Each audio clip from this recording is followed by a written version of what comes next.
दोस्तों, सबसे पहले मैं एक नौजवान होने के नाते भारतीय राष्ट्रीय कांग्रेस की जो मौजूदा स्टीयरिंग कमेटी है उसने जो संविधान में एक संशोधन किया है कि पार्टी प्रतिनिधित्व में हर एक स्तर पर 50 वर्ष से कम उम्र के व्यक्ति को 50% तक सीट जो आरक्षित किया गया है, मैं इस देश के नौजवानों के बिहाफ पर भारतीय राष्ट्रीय कांग्रेस को कोटि कोटि धन्यवाद करना चाहता हूं। दोस्तों, मैं समझता हूं कि ये एक महत्वपूर्ण रेजोल्यूशन है। महत्वपूर्ण रेजोल्यूशन इसलिए है कि आप सब जानते हैं कि भारत दुनिया का सबसे नौजवान देश है। दुनिया का हर 5वां नौजवान कोई ना कोई भारतीय है।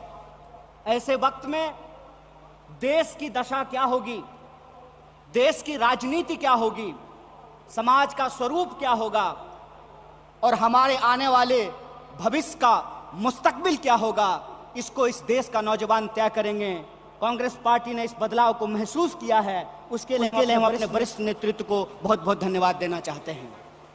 दोस्तों, आज जब रायपुर में देश की सबसे पुरानी पार्टी उसका 50वां महाधिवेशन हो रहा है, तो हमारे सामने कुछ महत्वपूर्ण सवाल हैं और उन्हीं महत्वपूर्ण सवालों पर चर्चा करने के लिए यह हमारा डिस्कशन हो रहा है, यह प्लेनरी सेशन हो रहा है। और यहां मैं आपके बीच मौजूद हूं हमारे देश के इकोनॉमिक, आर्थिक और राजनीतिक रेजोल्यूशन क्या होना चाहिए उसके संबंध में कुछ बातें रखने के लिए। सबसे पहली बात तो हमको यह समझना चाहिए, देश की अर्थव्यवस्था देश के लोगों को नजरअंदाज करके नहीं चल सकती है। कोई भी ऐसी आर्थिक नीति जिसमें देश के लोगों को नजरअंदाज किया गया है, वो आर्थिक नीति देश की आर्थिक नीति नहीं हो सकती है। और आज हम जिस मोड़ पर खड़े हैं, हम देख रहे हैं कि नारा देश का लगाया जाता है, नाम देश का लिया जाता है और तिजोरियां दोस्त की भरी जाती है। ऐसी आर्थिक नीतियां आज इस देश के अंदर लाई जा रही है। मेरा एक सीधा सवाल है इस देश के हुक्मरानों से, कांग्रेस पार्टी का एक आम कार्यकर्ता होने के चलते, कि ऐसी कौन सी ऐसी नीति है कि देश गरीब हो रहा है। हमारा आर्थिक आंकड़ा हमको बताता है कि देश में सबसे ज्यादा बेरोजगारी है आज के वक्त में। कोई ऐसा सेक्टर नहीं है जहां बेरोजगारी सर चढ़ करके बोल नहीं रही है। आप तमाम सर्वे उठा करके देख लीजिए, लगातार अमीर और गरीब की खाई बढ़ती जा रही है। इस देश के संसाधनों पर मुट्ठी भर लोगों का कब्जा होता जा रहा है।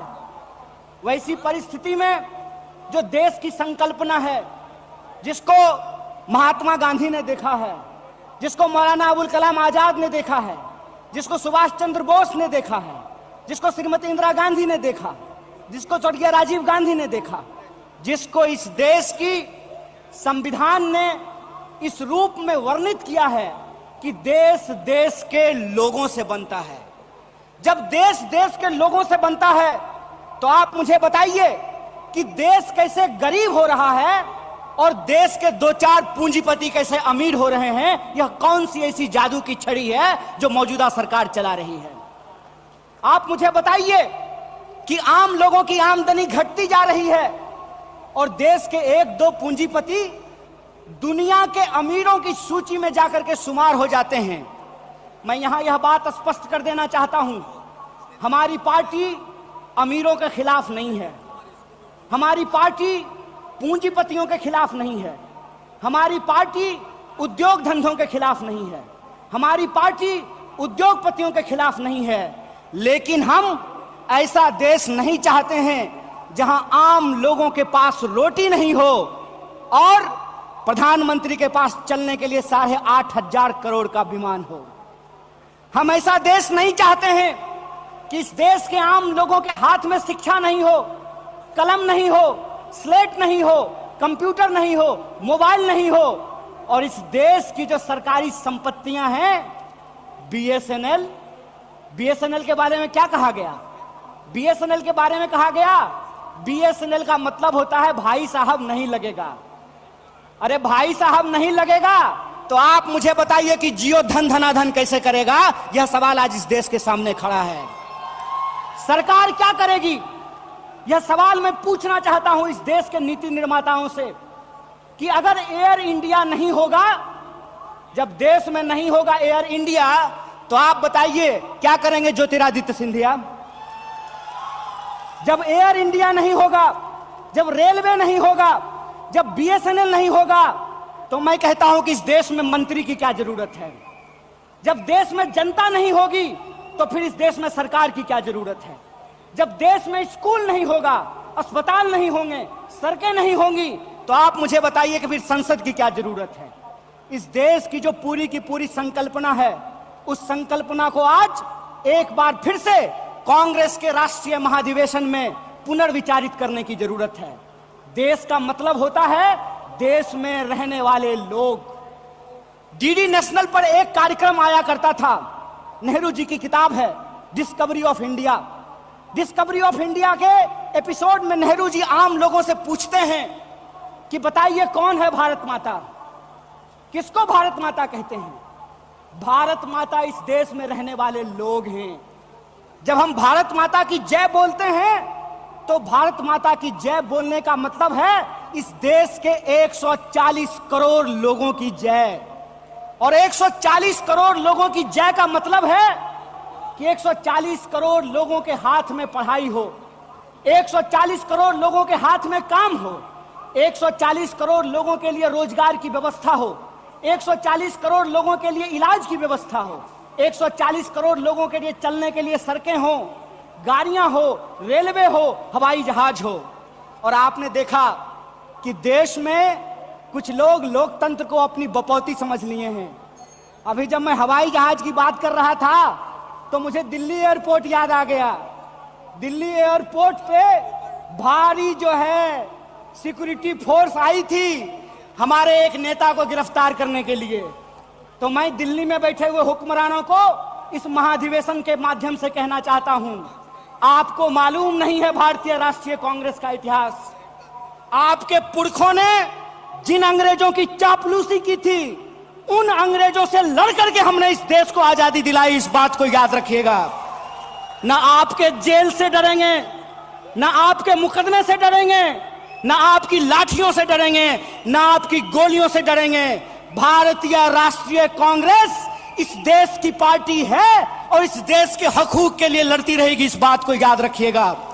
और आज के समय में जो आर्थिक लूट की नीतियां चल रही हैं कि प्राइवेटाइजेशन ऑफ प्रॉफिट और सोशलाइजेशन ऑफ लॉस, फायदा होगा तो अदानी का और नुकसान होगा तो एलआईसी का, ये हम नहीं चलने देंगे। इस बात को आप याद रखिएगा। फायदा होगा तो प्रधानमंत्री जी के दोस्त का और नुकसान होगा तो इस देश के आम लोगों का पैसा जो एसबीआई में पड़ा हुआ है उसका, ये हम नहीं चलने देंगे। इस बात को याद रखिएगा।